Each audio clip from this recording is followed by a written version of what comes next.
captivated by the magnificence of the energy around me. And because I could no longer identify the boundaries of my body, I felt enormous and expansive. I felt at one with all the energy that was, and it was beautiful there. And then all of a sudden, my left hemisphere comes back online, and it says to me, hey, we got a problem, we got to get some help. And I'm going, oh, I got a problem. So it's like, okay, I got a problem. But then I immediately drifted right back out into the consciousness, and I affectionately refer to this space as La La Land. But it was beautiful there. Imagine what it would be like to be totally disconnected from your brain chatter that connects you to the external world. So here I am in this space, and my job and any stress related to my job, it was gone. And I felt lighter in my body. And imagine all of the relationships in the external world and any stressors related to any of those, they were gone. And I felt this sense of peacefulness. And imagine what it would feel like to lose 37 years of emotional baggage. Oh, I felt euphoria. It was beautiful there. And then again, my left hemisphere comes online and it says, hey, you've got to pay attention. We've got to get help. And I'm thinking, I got to get help. I got to focus. So I get out of the shower and I'm mechanically dressed and I'm walking around my apartment and I'm thinking, I got to get to work. Can I drive? And in that moment, my right arm went totally paralyzed by my side. Then I realized, oh my gosh, I'm having a stroke. And then the next thing my brain says to me is, wow, this is so cool. How many brain scientists have the opportunity to study their own brain from the inside out? And then it crosses my mind, but I'm a very busy woman. I don't have time for a stroke.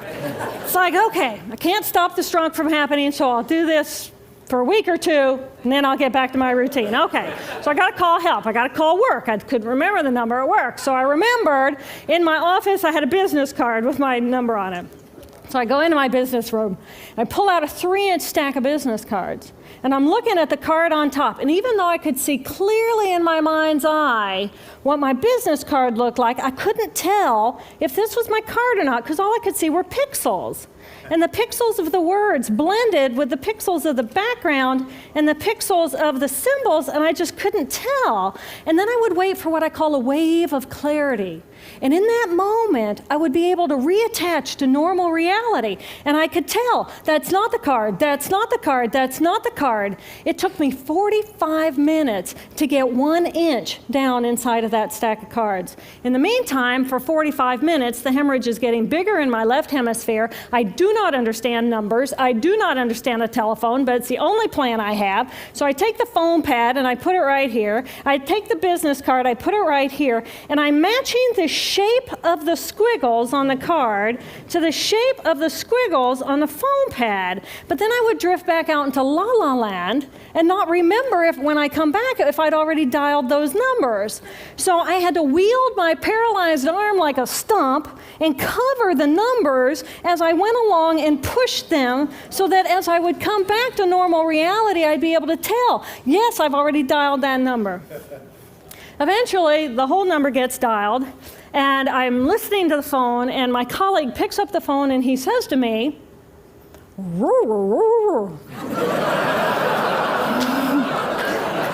I think to myself, oh my gosh, he sounds like a golden retriever.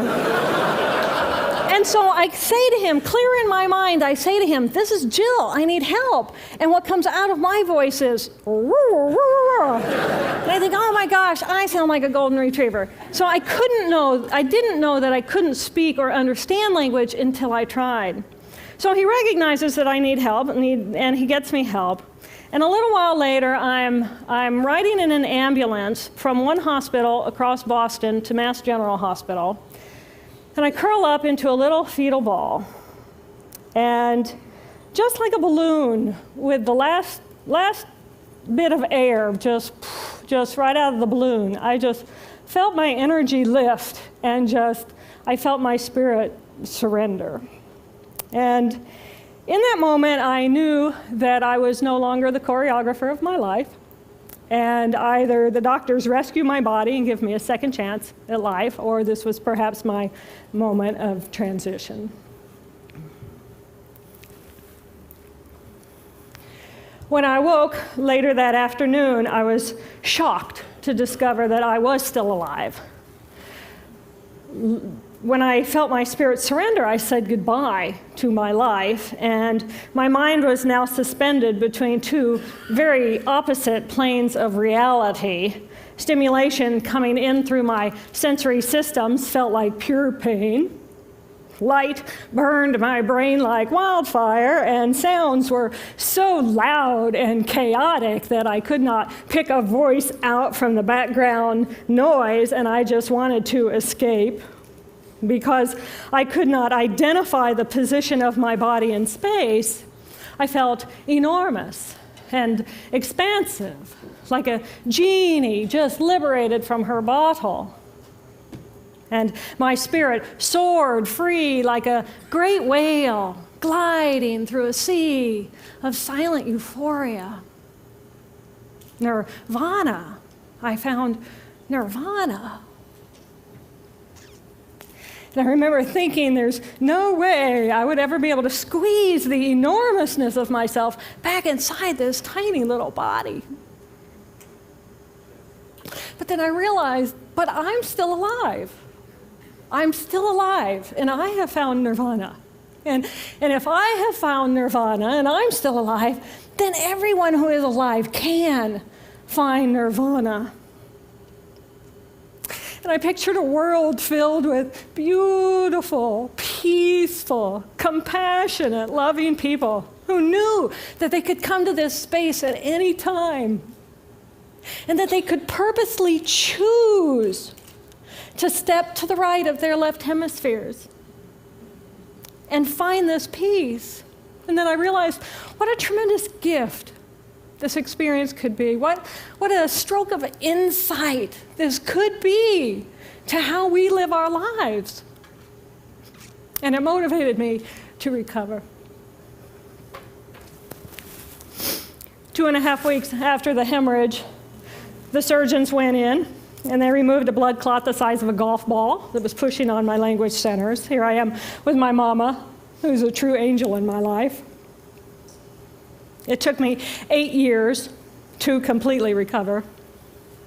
So, who are we? We are the life force power of the universe with manual dexterity and 2 cognitive minds.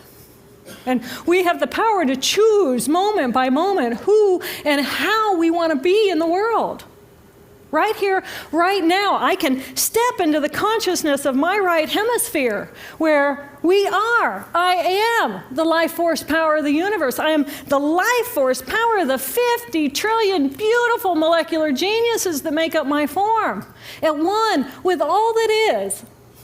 Or I can choose to step into the consciousness of my left hemisphere, where I become a single individual, a solid, separate from the flow, separate from you. I am Dr. Jill Bolte Taylor, intellectual, neuroanatomist.